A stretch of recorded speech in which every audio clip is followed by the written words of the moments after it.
Acabaram as eleições municipais e começou o período de luto, principalmente para a esquerda. É hora de ver por que a esquerda perdeu tanto assim no Brasil. É a hora de começar a apontar culpados. De quem foi a culpa? Foi do pronome neutro? Foi da campanha do Boulos? Foi do PT? Foi da falta de autocrítica? Será que por não falar sobre Cuba e Venezuela, que os candidatos de esquerda perderam as eleições em 2024? Tudo isso e muito mais a gente vai tentar descobrir no vídeo de hoje. Olá, querida e amável pessoa da internet, seja bem-vindo a esse canal e vamos para mais um react. Vamos tentar descobrir as respostas junto com o vídeo do Galãs Feio. Eleições 2024. Abílio, Tarcísio e Kassab se consagram enquanto esquerda amarga derrotas. De quem foi a culpa? De quem você acha que foi a culpa disso tudo? Porque a gente sempre consegue apontar muitos culpados. Tem uma coisa que a esquerda é muito boa, é de achar culpados, tá ligado? A gente sempre consegue falar e tudo é culpa. Cantou o hino nacional com pronome neutro é culpa. Se falou de Cuba é culpa. Se não falou da Venezuela é culpa. Sempre tem um motivo pra a culpa. Sempre tem um culpado por não ter ganhado as eleições, né?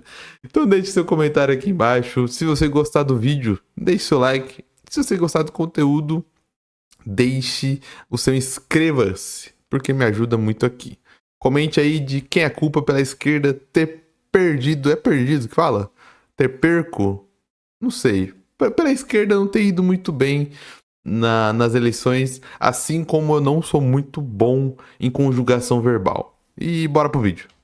Fala, seus mal diagramados! Já virou algo habitual. A segunda-feira após segundo turno das eleições tem sido, para as esquerdas, um momento de reflexão sobre onde erramos para fracassar novamente. Não existe uma resposta definitiva para essa pergunta.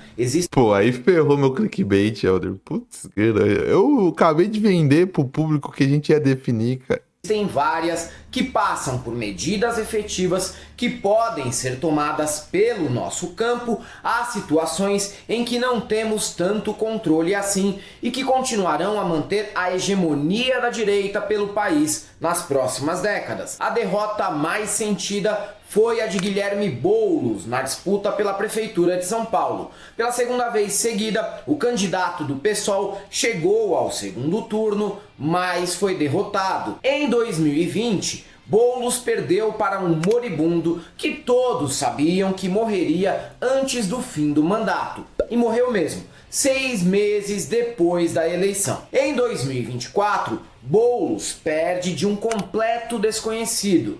Não existe uma pessoa sequer nesta cidade que tenha votado em Ricardo Nunes com convicção, porque gosta e admira a trajetória do candidato do MDB. Na minha sessão, um tiozinho chegou a ver o adesivo do Boulos colado na minha camiseta e perguntou qual era o número do outro lá. Sim, ele...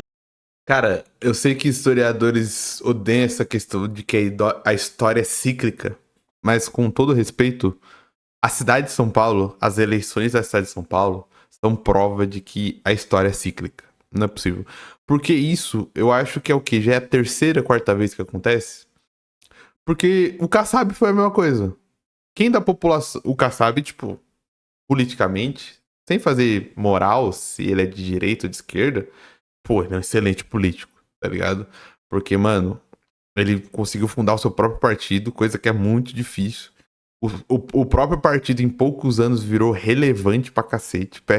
O PSD é um dos partidos mais relevantes em questão de número, tanto em congresso, tanto em assembleias legislativas por aí, quanto em prefeitura.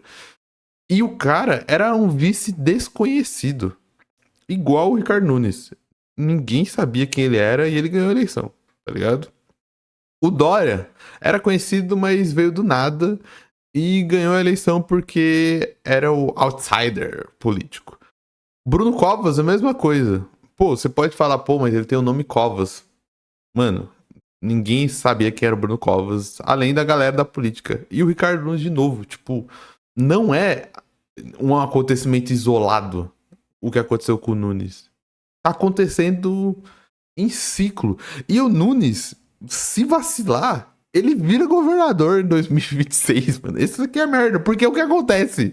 É o que acontece. O Kassab não virou governador, não sei porquê, não lembro o que aconteceu.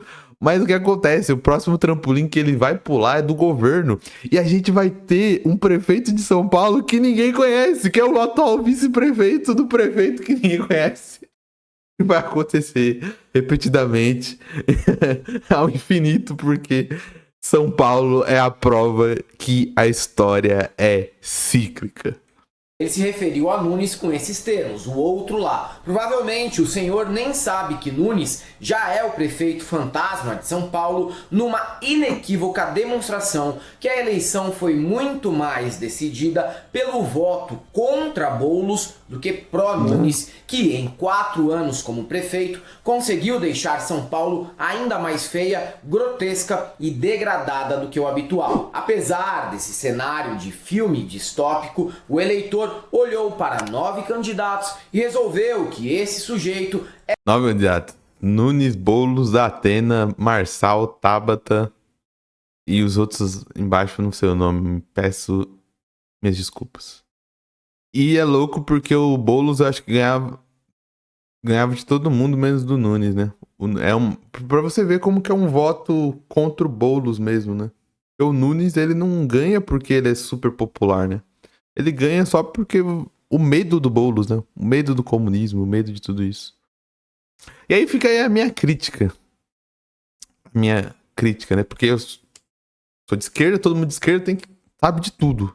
Tem que criticar. Então eu vou cumprir o meu papel aqui de fazer uma crítica infundada, sem pretexto nenhum, tirar totalmente da minha cabeça como se eu fosse analista político e eu manjasse realmente de política. Acho que uma das coisas também é essa questão de ter medo, né? De vergonha, porque essa eleição, como todas as outras, nos prova que se vender como moderado ou que não vai fazer tudo isso de esquerda, não prova que a rejeição não diminui, tá ligado? Porque a galera, por exemplo, a questão da linguagem neutra. Mano, a linguagem neutra, dá pra ver com o resultado da eleição, o hino da linguagem neutra, não tirou nenhum voto. Porque a linguagem neutra, por exemplo, já solidifica algo que já está estabelecido. A galera já odeia a linguagem neutra automaticamente. Sem cantar ou cantando o hino em linguagem neutra, a galera já odeia. Então, em vez de ficar com vergonha e não falar de linguagem neutra, não é uma chance, então, já que odeia, não vai ganhar e nem vai perder voto. Quem odeia linguagem neutra já não ia votar de qualquer jeito no Boulos. Pô, pauta a linguagem neutra, então. Vamos falar de linguagem neutra? Pô, por que vocês odeiam? Ele não tava fazendo esses discursos na praça e tudo mais. E eu tô usando linguagem neutra aqui como exemplo para outros assuntos. Será que todos os outros assuntos que a gente tem vergonha de falar enquanto esquerda não vai tirar voto assim como não traz novos votos? Então pauta essas questões, cara. Pauta a questão de estatização da Enel, pauta a questão de estatização da Sabesp, pauta a questão de moradia pública. Traz as pautas. Porque fica nessa, não, vamos fingir que não somos de esquerda para ver se ganha um voto, mas no fundo, todo mundo já sabe que você é de esquerda, todo mundo já odeia você por ser de esquerda. Então, se coloca como de esquerda, logo pauta as questões de esquerda e vai tentar tirar a rejeição. Em vez de tentar tirar a rejeição nessa maquiagem que o Freixo tentou lá no Rio de Janeiro, que o Boulos tenta aqui, que outros candidatos ficam meio envergonhados de tipo, pô, e se eu falar tal coisa? Fala logo, pô, eu gosto de Cuba. Cuba é da hora pra caramba. Eu queria que São Paulo fosse Cuba. É isso. Pronto, falei, tô leve. Fiz o meu papel de esquerda. Fiz um desabafo totalmente incoerente, sem pé na realidade. E é isso. Não tuitei, fiz no react aqui. Era merecedor de continuar seu péssimo trabalho pela cidade. Verdade seja dita, o desempenho de Boulos, garantindo 2 milhões de votos, não foi o pior esperado para uma cidade que ainda é encantada com o discurso de coach e chegou a dar 1/3 dos votos no primeiro turno para Pablo Marçal, sem contar que teve como vereador mais votado um imberbe do MBL, cuja campanha foi focada baseada O forjado na guerra, mano. apenas em transfobia. Vitória de Nunes consagra, no fim das contas, Tarcísio como um ótimo articulador político. Bolsonaro apoiou Nunes muito a contragosto, enquanto o governador agiu como sugar daddy de Nunes e chegou a prestar o papel ridículo de ser parceiro dele numa entrevista para o podcast Inteligência Limitada. Mais do que isso, Tarcísio foi determinante para vitórias no interior e na Grande São Paulo também, levando o PSD, o PL e os republicanos a dominarem as prefeituras do estado, enquanto o PT saiu minúsculo aqui, com vitórias em apenas 4 cidades. Essa questão dos jornais colocar centro, eu achei engraçado porque todo mundo sabe que não é centro, né? É direita também, pô. Que centro, tá ligado? Que centro. Apesar de ser uma cria de laboratório do bolsonarismo para governar São Paulo em 2024, Tarcínico se desgarrou do criador e se colocou como um dos líderes da extrema-direita para os próximos anos, ao lado de Pablo Marçal, Ratinho Júnior, ACM Neto, Ronaldo Caiado e JHC. Esse último, que é prefeito de Maceió, eleito com votação avassaladora, pode gerar ainda mais conflitos na sempre conflituosa situação de quem manda no estado de Alagoas e, consequentemente, no Brasil, já que vem sempre de lá alguma figura que toca fogo no nosso parlamento. O estado que já teve... Essa corrida é maluca, né? Porque é uma corrida para ver quem vai ser presidente e quem vai tirar o Bolsonaro. Porque, politicamente falando, todos esses caras são mais hábeis que o Bolsonaro. Só que o Bolsonaro, ele tem a questão dos votos, né? Ele traz pessoas, mas politicamente ele não sabe articular. Articular que eu digo fazer aquela política tradicional, apoios. Não à toa ele bateu cabeça pra decidir quem ele apoia em São Paulo. Brigou com o Marçal, daí não apoiou direito o Nunes e não sabe trazer votos e tudo mais. E esses caras estão todos, loucos pra pegar esse vácuo de poder, né? O Tarcísio é um deles. O Tarcísio quer ser presidente. Provavelmente ele não vai tentar ser reeleito governador do estado. Ele vai jogar pro Nunes, o governo do estado, e vai tentar ser presidente numa chapa... Nossa, imagina uma chapa Tarcísio e Ratinho, ou Tarcísio e Zema. Nossa, vai ser... Essas eleições de 2026 vai ser divertido. Puta merda.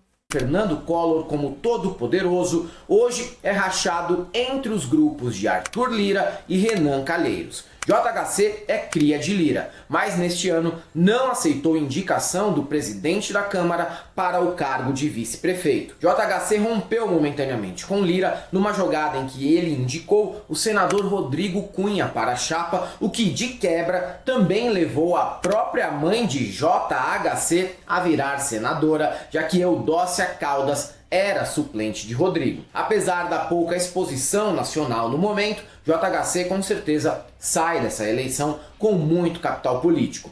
Mesma situação vive João Campos, que também não teve dificuldade nenhuma para conquistar a prefeitura do Recife pela segunda vez, ainda no primeiro turno. Tá certo que a disputa foi com o inútil do sanfoneiro da Embratur, mas ainda assim sinaliza que o primeiro mandato de João foi um sucesso na capital pernambucana. Integrante do clã político mais tradicional de Pernambuco, ele é um fenômeno eleitoral jovem que aponta o caminho para quem se propuser a se candidatar por um campo mais progressista no futuro. Não que eu particularmente concorde com o tabatismo cultural como horizonte para a esquerda, mas com certeza é um caminho que deverá render frutos no pós-lulismo. Até porque precisamos falar muito sério sobre as campanhas da esquerda. Marqueteiros contratados neste ano foram, de forma geral, uma lástima. A campanha de Maria do Rosário focou na ideia de eleger uma mulher ao invés de apontar com mais veemência. Mano, essa prefeitura é a que me deixa mais pirocado da cabeça. O desastre. Inclusive, fazendo um segundo jabá, vou soltar um vídeo no meu canal de vídeos verticais daquela plataforma chinesa. Que até hoje, eu não sei se eu posso falar no YouTube, porque tem toda a conspiração do engajamento, né? Mas vocês sabem que é o TikTok. Então me segue lá se você quiser ver. Eu vou fazer um vídeo só sobre isso. Porque, mano, esse caso do Rio Grande do Sul, Porto Alegre, o Sebastião Melo O cara que, senhor juiz, processos à vista aí, não estou falando que ele é culpado, mas a administração dele estava durante as enchentes. Existem inúmeras reportagens falando com provas, documentos de que a gestão dele poderia ter feito mais para diminuir os impactos das enchentes. Cara, a gente tava numa liga nacional com pessoas doando, eu, você, doando dinheiro, fazendo pix, quem não tinha dinheiro para doar, compartilhando. O cinema, você ia no cinema e tinha campanha de doação, você ia no McDonald's e tinha campanha de doação, você ia assistir novela, tinha campanha de doação, você ia assistir qualquer youtuber, tinha campanha de doação. E os caras conseguiram reverter, cara. Não sei dizer completamente se foi na narrativa, se foi na propaganda política, se foi jogando pro Lula a culpa, se foi jogando pra natureza a culpa. Mas o cara foi reeleito com mais de, cara, 50% dos votos, cara. Nem foi uma disputa apertada, não foi tipo 50-49. Não, mano. Ele ganhou muito tranquilo. Muito tranquilo, eu digo, numa situação que o estado, principalmente Porto Alegre, acabou de sofrer um dos maiores catástrofes climáticas que a gente teve nos últimos anos, tá ligado? Um dos prenúncios, não querendo ser terrorista aqui, mas é um dos anúncios que vai acontecer se a gente não se preparar no futuro. Se a gente não se preparar no futuro, cada vez mais vai acontecer o que tá acontecendo no Brasil. Porto Alegre vai continuar enchendo, São Paulo vai continuar sem energia, por conta das mudanças climáticas. E o cara ganhou. E o cara ganhou mesmo assim. Pra mim, isso é maluquice. É maluquice total, cara.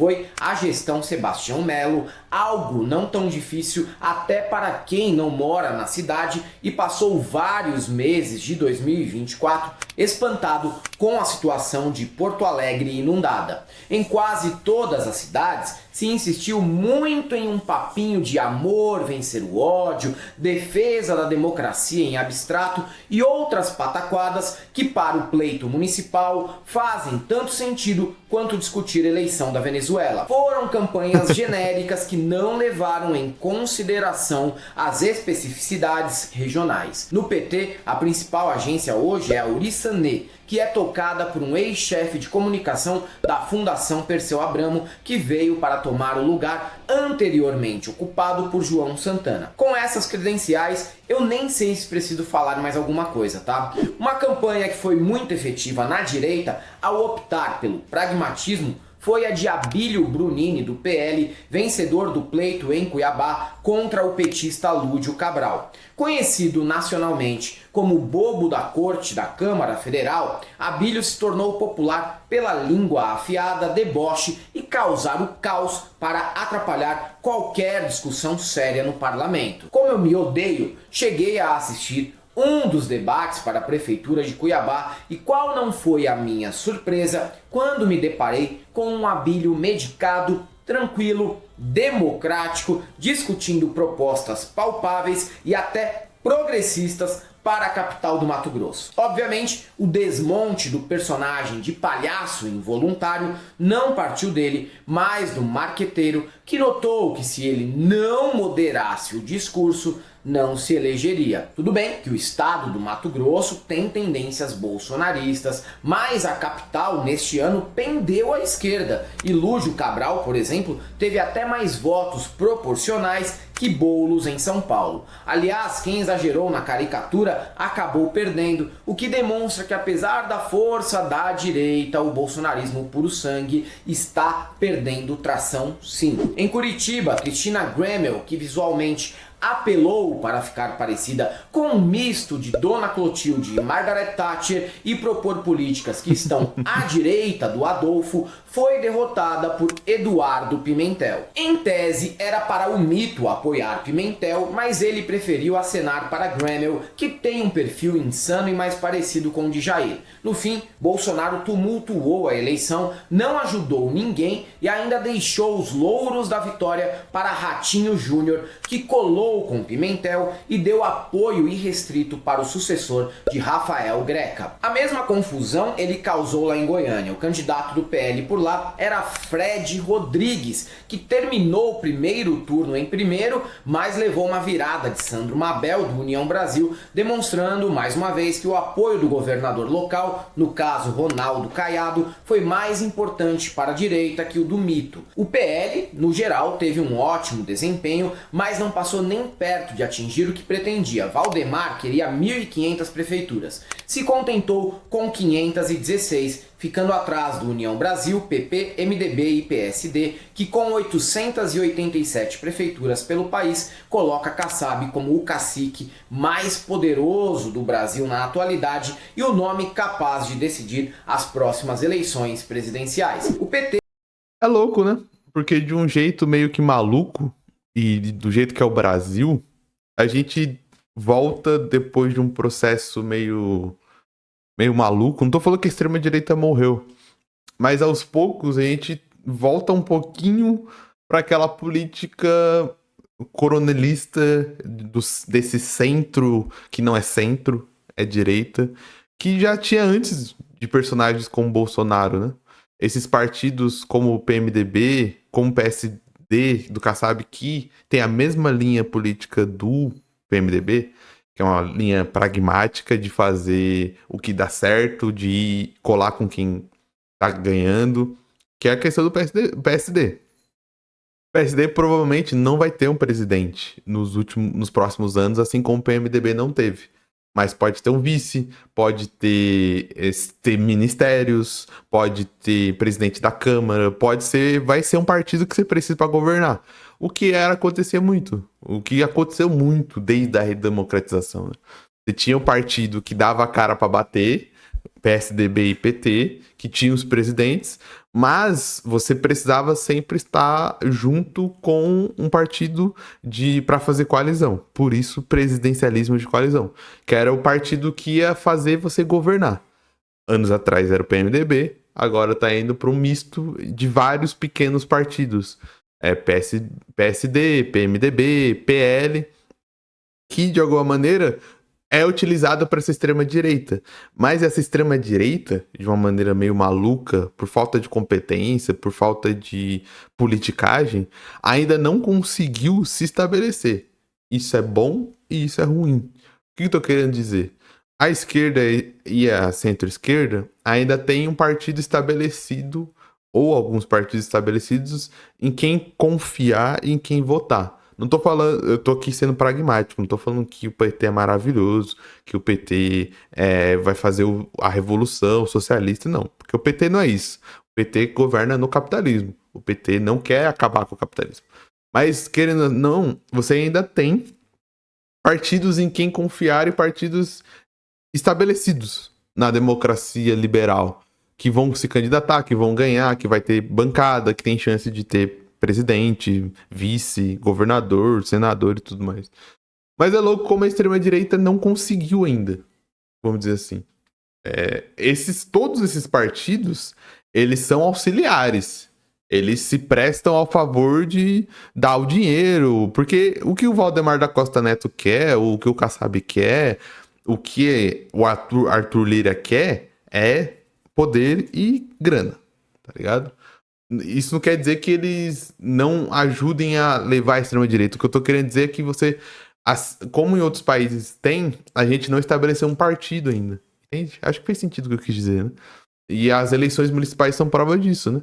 Ó o Bolsonaro, mano, o Bolsonaro não sabe o que faz. Ele não sabe se ele toma o PL pra ele não sabe se funda o partido dele, ele não sabe o que ele quer, tá ligado? E aí ele vai abrindo o caminho. Pode ser que no caminho um cara pegue esse lugar do Bolsonaro, tenha um partido, tenha um capital político no partido e pegue e fale, não, esse partido agora vai ser o partido de extrema-direita. Aí não dá pra saber quem vai ser, se vai ser o Tarcísio, se vai ser o Zema, se vai ser outros caras, né? Mas ainda o comando desses partidos ainda está na mão de políticos burocratas. E eu não tô passando pano pra eles, tá ligado? Tô passando pano, tô falando que esses caras, ele vai pra onde a maré estiver rodando, tá ligado? Não à toa, se eu não me engano, o PSD tem tem ministério no governo Lula, por exemplo, entendeu? Isso que eu tô querendo dizer. Tô querendo dizer que não... Se o Kassab fizer os acordos forem melhor pra ele com o PT, ele vai com o PT pra próxima presidência, tá ligado? Teve crescimento de 40% e agora tem 252 prefeituras. Não é um péssimo resultado, mas também não chega a ser motivo de celebração.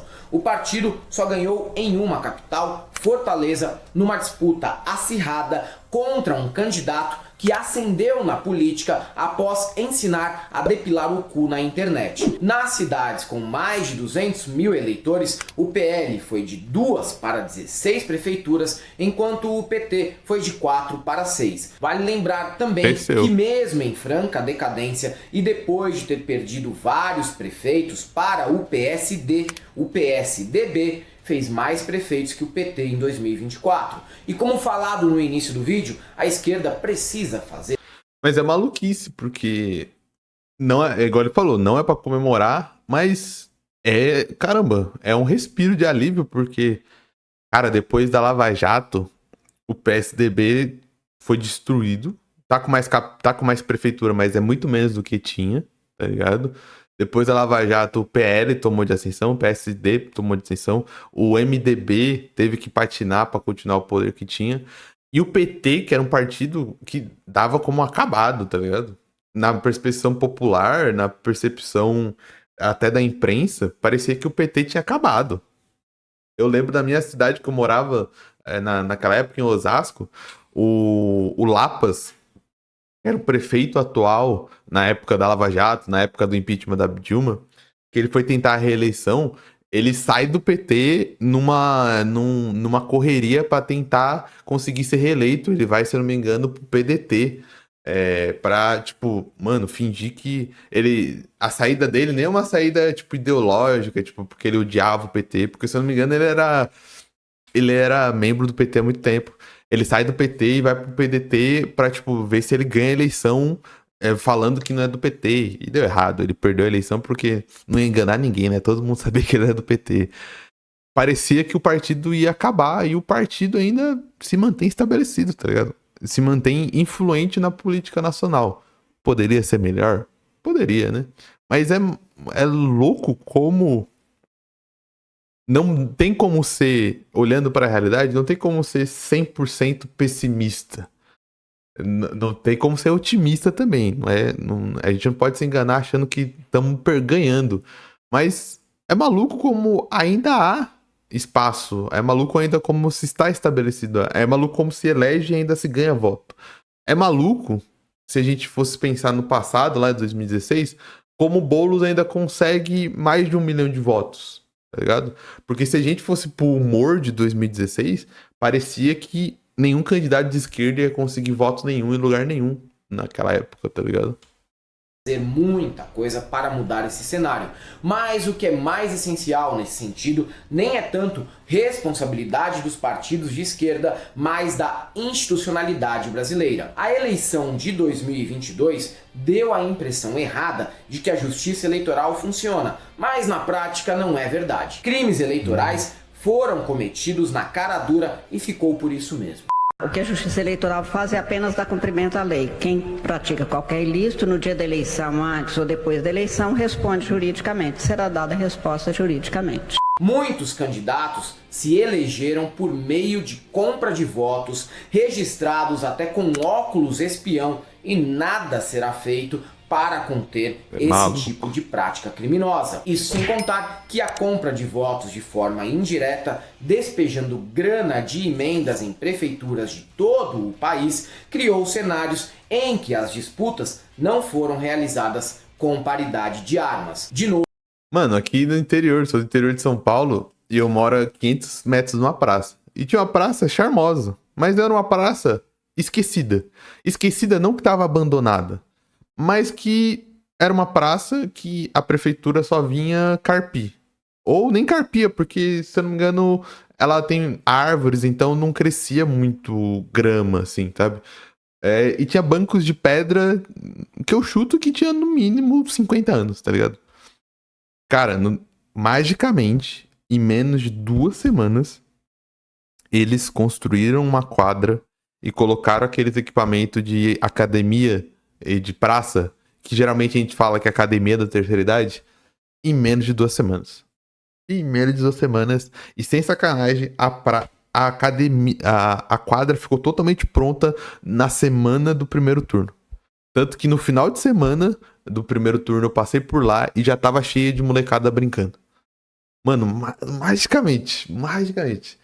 E aí que fica a pergunta, se era tão fácil fazer e tão rápido fazer, por que não fez o primeiro mês que o prefeito... Porque o prefeito, ele já tava na reeleição, ele tava tentando reeleger o candidato dele.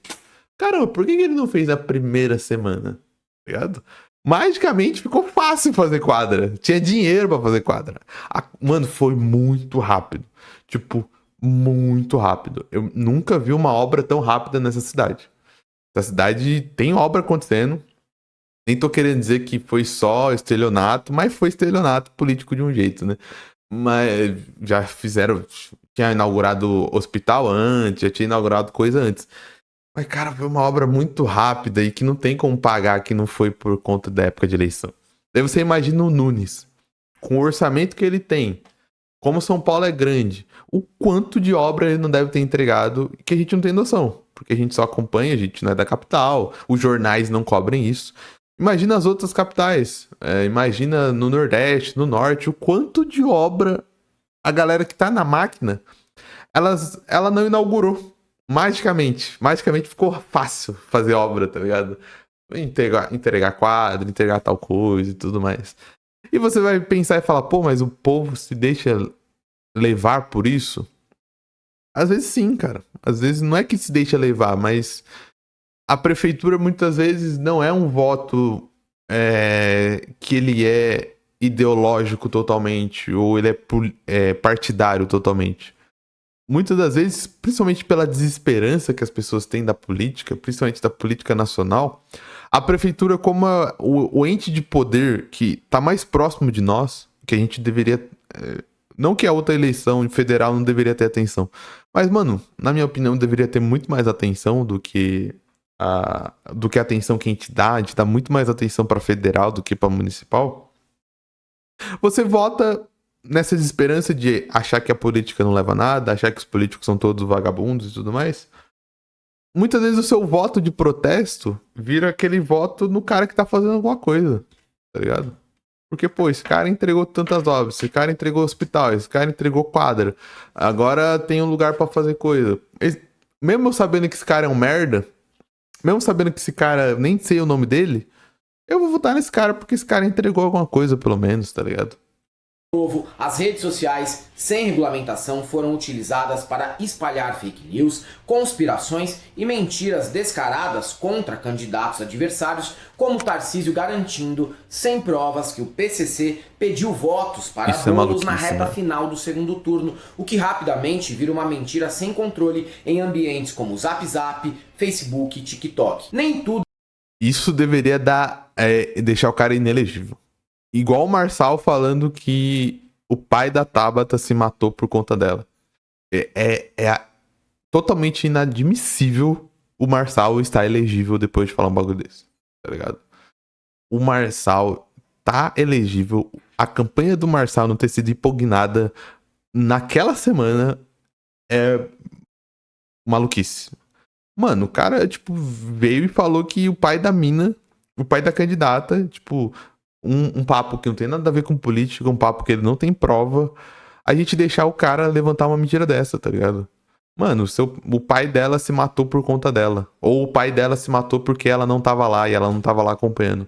Isso passar foi, mano, você tá maluco. Tudo é culpa das esquerdas e nem sempre o inferno são os outros. Mas sem a moralização do processo eleitoral, discutiremos novamente o sexo dos anjos daqui a 4 anos e tentaremos encontrar em espantalhos, como a famigerada agenda woke, os responsáveis pelas nossas derrotas. É isso aí, galera. Pra quem gosta do nosso canal, nós não apoia.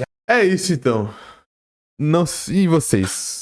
Por que a esquerda perdeu e por que a direita ganhou a eleição? Não esqueça de deixar aí nos comentários. É isso, é igual eu falei, né? Não tem resposta certa, uma resposta só certa. São diversas respostas, né? Mas igual o vídeo falou, o Elder falou, a gente também tá procurando muitas respostas em espantalhos, né? Respostas que não estão na realidade. E tem culpas que não são da esquerda. A gente pegou muito esse discurso de autocrítica, de culpa da esquerda, a esquerda não faz isso. E, cara, muitas vezes a esquerda também não tem culpa, né? Porque e os órgãos fiscalizadores, e a mídia, e todos esses crimes que são cometidos e não são punidos, não são culpa da esquerda, né? São culpa da política institucional, são culpa da democracia liberal que a gente vive, né? Mas é isso, vou ficando por aqui. Gostei muito desse recorte. Se você gostou também, não esqueça de comentar aí, curtir e se inscrever no canal. Até o próximo vídeo, um grande abraço e tchau!